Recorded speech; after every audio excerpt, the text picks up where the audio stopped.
What if an AI could just make discoveries on its own? No teacher, no instructions. Well, that's exactly what we're talking about today. It's called unsupervised learning, and it's this amazing kind of AI that can dive into a total mess of raw data and pull out these hidden patterns you and I would never even think to look for. So, yeah, let's get into it. Okay, so it all starts with something you've probably felt before. You're walking through a grocery store and the layout just seems weirdly perfect, right? Like it's designed to make you grab that extra thing. So is that just a lucky guess on their part? Or is there something, a bit more sophisticated going on behind the scenes? Oh, it's definitely not a guess. I mean, answering that question is worth millions, maybe even billions to these companies. So, of course, they have a secret weapon, a kind of data detective that sifts through millions of shopping carts to find the answers.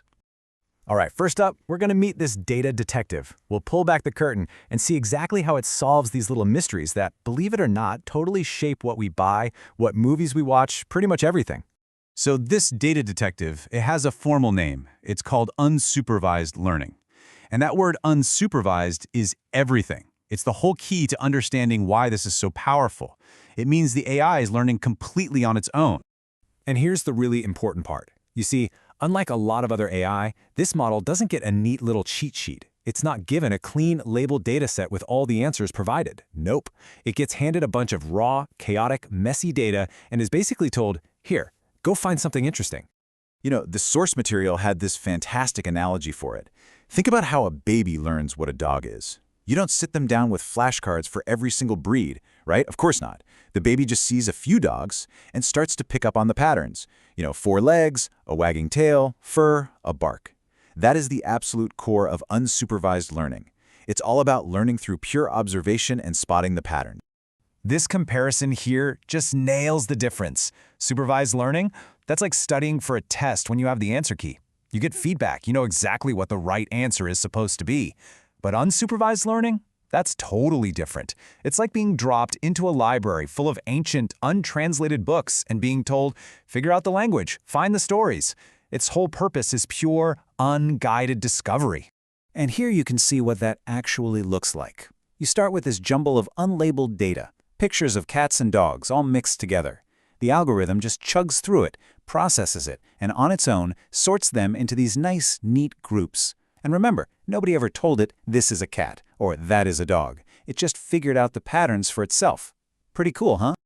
Okay, so how does it actually do all this? Well, our data detective basically has 2 main tools in its toolbox for digging through all that raw data.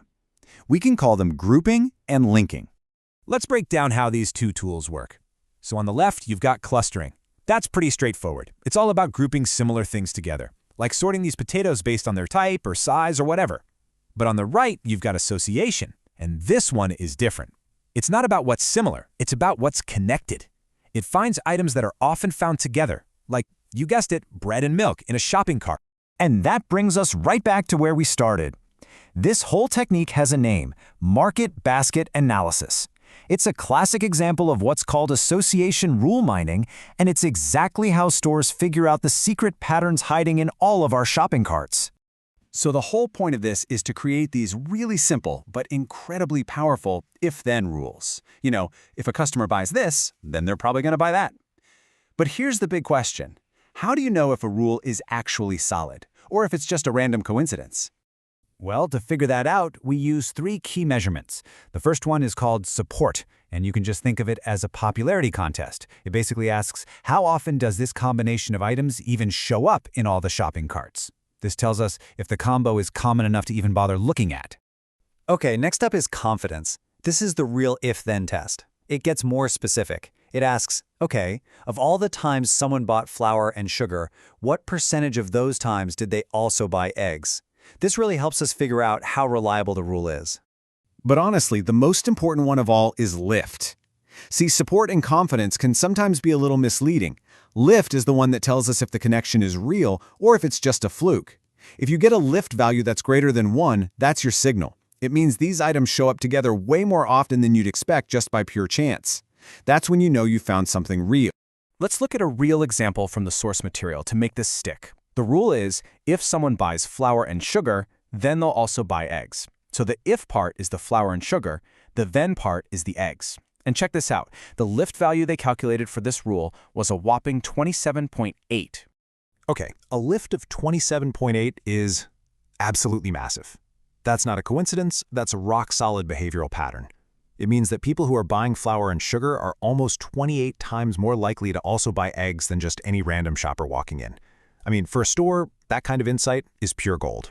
So you might be wondering, how on earth does a computer find these rules without having to check every single possible combination of items? That would take forever, right? Well, they use really clever algorithms, like this one called a priori. It works step by step.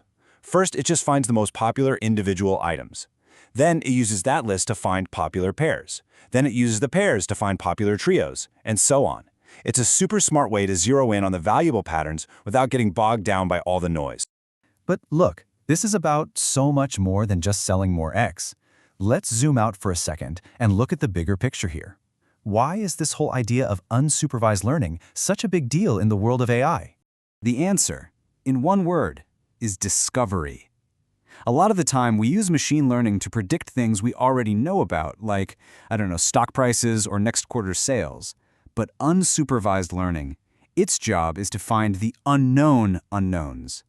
It uncovers these hidden structures and deep relationships in our data that we had no idea were even there. And this power of discovery is being used absolutely everywhere. Think about your credit card company. How do they spot fraud?